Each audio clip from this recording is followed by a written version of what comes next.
हैदराबाद में हुआ सत्संग कार्यक्रम। कई लाखों की संख्या में पहुंचे श्रद्धालु। बाबा जी ने दिए संगत को दर्शन। साल के आखिरी दिन बाबा जी ने सत्संग में क्या फरमाया, जानने के लिए बने रहें वीडियो के अंत तक। नमस्कार, आदाब, सत श्री अकाल आप सभी दर्शकों को। राधा स्वामी। जी हां, आपको बता दें कि बाबा जी ने साल 2023 के आखिरी दिन हैदराबाद स्थित राधा स्वामी सत्संग ब्यास केंद्र पहुंचकर सत्संग फरमाया। 10 बजे पंडाल में पहुंचकर राधा स्वामी सत्संग ब्यास के संत गुरु बाबा गुरिंदर सिंह ढिल्लो जी ने लाखों की संख्या में आई संगत को दर्शन देकर निहाल किया। आज जिस बाणी की तर्ज पर बाबा जी ने सत्संग फरमाया वह तीसरी पातशाही जी की बाणी, हर की पूजा दुलंभ है संतो, कहना कछु ना जाई थी। इसके ऊपर बाबा जी ने बड़े ही अच्छे से खोलकर समझाया। बाबा जी फरमाते हैं कि ये गुरु घर की बाणी है। बाबा जी समझाते हैं कि हमें भक्ति किसकी करनी है। सारे धर्म, सारे मजहब हमें यही समझाते हैं कि परमात्मा एक ही है और हमें उन्हीं की भक्ति करनी है। पर हम लोग हैं जो मजहबों से जुड़ जाते हैं, जबकि हमें अपने आप को सच के साथ जोड़ने की जरूरत है। और सच केवल परमपिता परमात्मा परमेश्वर ही है। हमें केवल एक की ही भक्ति करनी है। बड़े बड़े महापुरुषों ने अपनी अपनी भाषा में हमें यही समझाया, क्योंकि महापुरुषों का जन्म ही परमात्मा तक पहुंचने की राह दिखाने के लिए हुआ था, ना कि माथा टिकाने के लिए। और हम लोग ऐसे हो गए हैं कि जो सामने बैठा हम बस उसके गुण गाने लग जाते हैं। बाबा जी समझाते हैं कि हमने अपने मतलब के लिए, अपने फायदे के लिए सब कुछ बांट छोड़ा। सरहदों को, धर्मों को, यहां तक कि जिसे बांटा नहीं जा सकता उसे भी बांट छोड़ा, यानी उस परमपिता परमात्मा परमेश्वर को। खुद विचार करो कि कोई धर्म, कोई मजहब ऐसा है जो ये कहता हो कि 4 से 5 परमात्मा है। सबका सार अगर आप लोग समझो तो हर धर्म हमें यही सिखाता है कि परमात्मा एक ही है और हमें उस परम पिता की ही भक्ति करनी है। जरूरत है तो बस अज्ञानता का भेदभाव और मनुष्य के 6 दुश्मनों काम, क्रोध, लोभ, मोह, मद और मत्सर के पर्दे को हटाकर अपनी विशुद्ध आत्मा को पहचान कर अपने अंदर विराजमान परमात्मा की भक्ति कर, नाम का सिमरन कर अपनी आत्मा को उन परमात्मा में लीन करने की। बाबा जी फरमाते हैं कि ये जितनी ग्रंथ पोथियां हैं सब महापुरुषों की जिंदगी का निचोड़ है।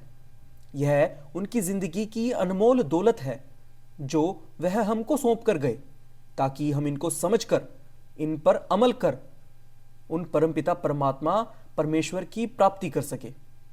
गुरु साहिबान एक उदाहरण बनकर आए थे और उन्होंने अपने उदाहरण से हम सबको समझाने की कोशिश करी कि किस तरह से सच्चे रास्ते पर चलना है और उस परमपिता परमात्मा को अपना लक्ष्य बनाकर अपनी सारी जिंदगी परमात्मा की भक्ति करते हुए बितानी है। पर इंसान की हमेशा से ही फितरत रही है कि हर काम को आसान तरीके से करना है।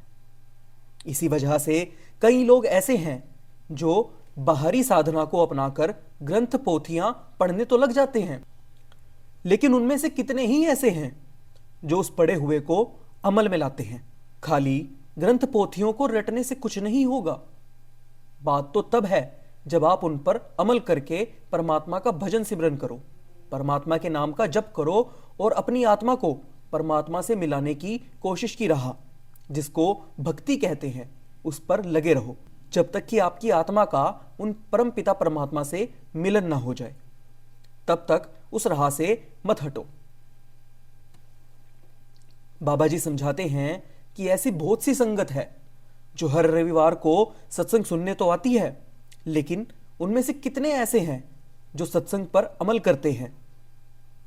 खाली हाजिरी भरने से परमात्मा की प्राप्ति नहीं होगी। इसके लिए हमें उद्यम करना पड़ेगा, ध्यान लगाना होगा, नाम की कमाई करनी होगी, भजन सिमरन में मन लगाना होगा। वो तो हम लोग करते नहीं, लेकिन आस करते हैं कि खाली बाहरी भक्ति से हमें परमात्मा मिल जाए।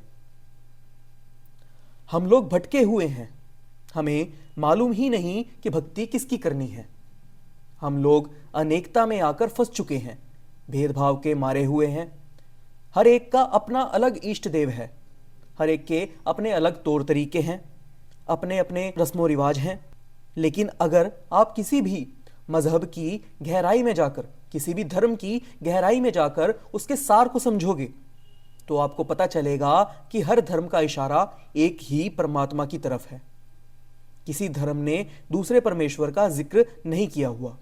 परमेश्वर के रूप अलग अलग हो सकते हैं, वह अपनी माया से अलग अलग दिखाई दे सकते हैं, लेकिन परमेश्वर हैं एक ही, जिन्होंने सगल सृष्टि की रचना की है, जिन्होंने हमें बनाया है और हमें उन्हीं की भक्ति में खुद को लगाकर उनके नाम का सिमरन करके अपनी आत्मा को उस एकाकी परमेश्वर से मिलवाना है, ताकि इस मोह माया से भरे हुए, दुख कलेशों से भरे हुए इस संसार के दुनियावी कर्म बंधनों से अपनी आत्मा को मुक्त करवाकर वापस से परमात्मा में लीन कर सके, जो कि हमेशा से ही उस आत्मा का लक्ष्य रहा है, उस परम गति की प्राप्ति करना।